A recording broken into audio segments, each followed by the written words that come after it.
یہ جو ہے نا لو، اس کے دو معنی ہیں، ایک تو ہے شوق و آرزو اور مشغلہ، پہلے معنی بعید ہے اور دوسرے قریب، مگر یہاں یہ لفظ صرف شوق کے لیے استعمال ہوا، یعنی کہ پہلی بار کیا ہوتا ہے پاس کے لیے بہت قریب کا معنی، مطلب وہم میں پڑ جاتے ہیں ہمیں سمجھ میں نہیں آتا کہ یہ بات صحیح ہے کہ غلط ہے، تو ایک معنی قریب کا لیا جاتا ہے اور دوسرا بعید کا۔ تو لو کے دو معنی ہیں، شوق و آرزو اور مشغلہ، پہلے معنی بعید ہے، ٹھیک ہے، پہلے دور کے معنی لیے جا رہے ہیں اس میں اور پھر قریب کے لیے جا رہے ہیں۔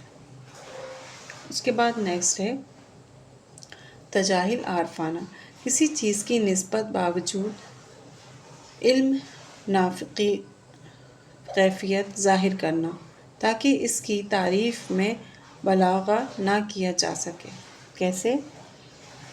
لفظ اس کے بدن کا کیا کہوں میر، کیا جانیے جان ہے کہ تن ہے، ٹھیک ہے، اس میں انہوں نے کیا بتا رہے ہیں یہاں پہ،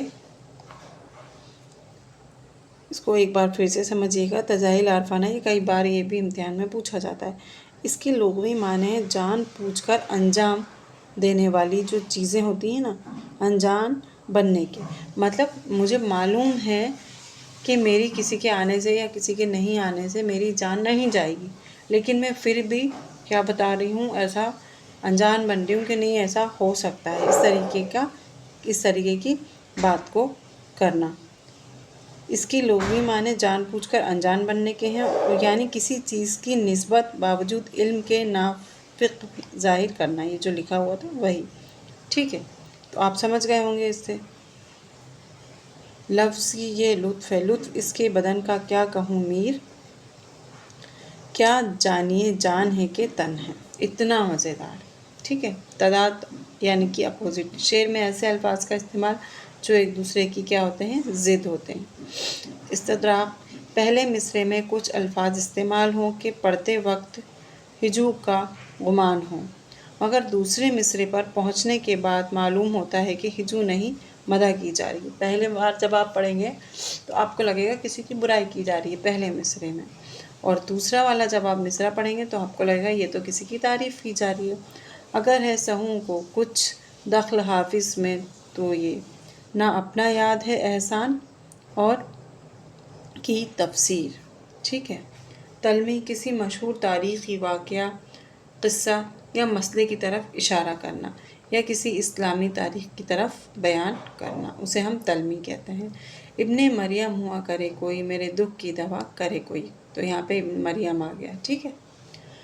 تنسیق الصفات، ممدوح کی صفات کا ذکر ترتیب وار کرنا، خود خوش خرام و اندام و خوش لگام، غل پوش و تیز ہوش و سمن گوش و سرخ فام۔ اس میں کیا ہے، اس میں ممدوح کی صفات کا ذکر ترتیب سے کیا جا رہا ہے، اور یہ جو ہے یہ ثنائے لفظی میں بھی شامل ہے نا، ابھی ہم ثنائے معنی پڑھ رہے ہیں، اس کو ہم نے ثنائے لفظی میں بھی پڑھا ہے، ٹھیک۔ حسن تعلیل، یہ بھی موسٹ امپورٹنٹ ہے، کسی چیز کے لیے کوئی ایسی وجہ بیان کی جائے جو چاہے واقعی نہ ہو مگر اس میں کوئی شاعرانہ جذبات و نزاکت ہو اور بات واقعی اور فطرت سے مناسبت بھی رکھتی ہو۔ جیسے میں نے بھی کہا تھا نا کہ کسی کے آنے یا نہ آنے سے، جیسے میری جان جا رہی ہے ایسا میں سامنے والے کو بتاؤں، لیکن ایسا حقیقت میں ہوتا نہیں۔ پہلے نہائی اوس میں، پھر آنسوؤں میں رات، ٹھیک ہے، یوں بوند اتری ہمارے دلوں میں رات۔ تو یہ شہریار کا شعر ہے، اس میں انہوں نے کیا بتایا ہے، حسن تعلیل میں ایسی وجہ بیان کرتے ہیں، اگر کسی چیز کے لیے کوئی ایسی وجہ بیان کر دی جاتی ہے جو واقعی ہے ہی نہیں۔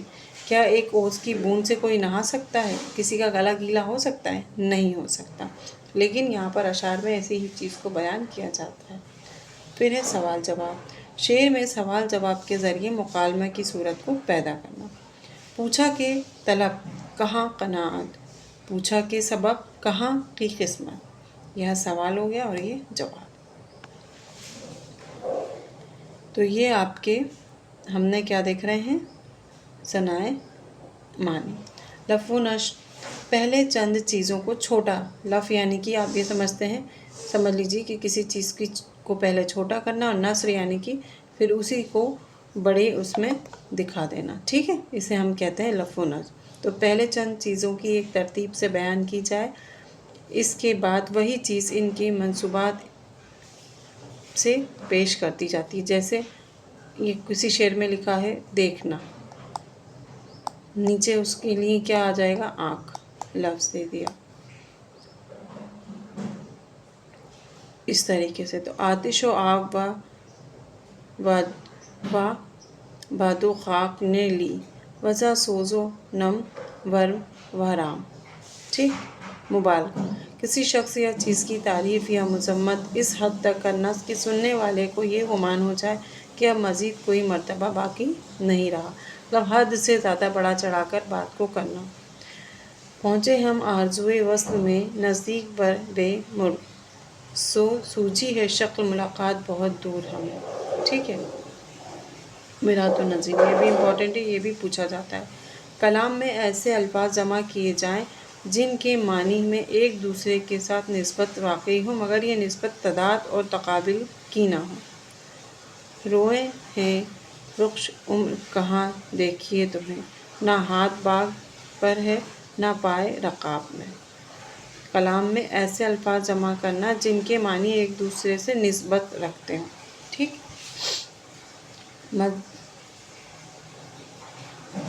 اس صنعت میں دو معنی بطور شرط و جائزے کے دونوں مصرعوں میں ظاہر کیے جاتے ہیں، اس طور پر کہ امر پہلے مصرعے میں بیان کیا جاتا ہے و تبدیل الفاظ کے ساتھ دوسرے مصرعے میں بیان کیا جاتا ہے۔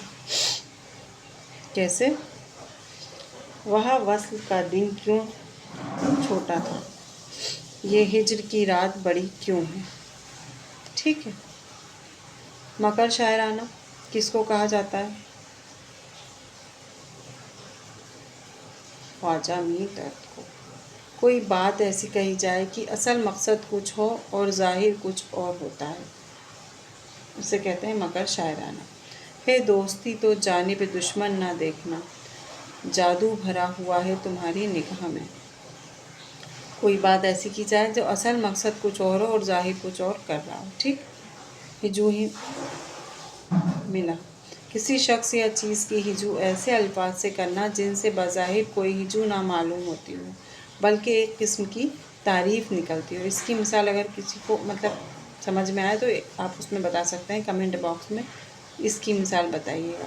کسی کی ہجو یعنی کہ ایسے الفاظ ظاہر کرنا کہ کوئی ہجو معلوم نہ ہوتی ہو بلکہ ایک قسم کی تعریف ہی سمجھ میں آئے، وہ ہوتی لیکن ہجو ہے۔ تو یہ آپ کا ثنائے لفظی اور ثنائے معنی مکمل ہو گیا۔ امید ہے کہ یہ آپ کو سمجھ میں آیا ہوگا۔ آپ ان ویڈیو کو 1 سے 2 بار دیکھیے گا اور اچھے سے سمجھیے گا، کیونکہ یہ بہت ہی امپورٹنٹ اور خاص ٹاپک ہے اور یہ ہر امتحان میں آپ سے پوچھے جاتے ہیں۔ شکریہ، امید کرتے ہیں کہ آپ کو یہ آج کی کلاس سمجھ میں آئی ہوگی۔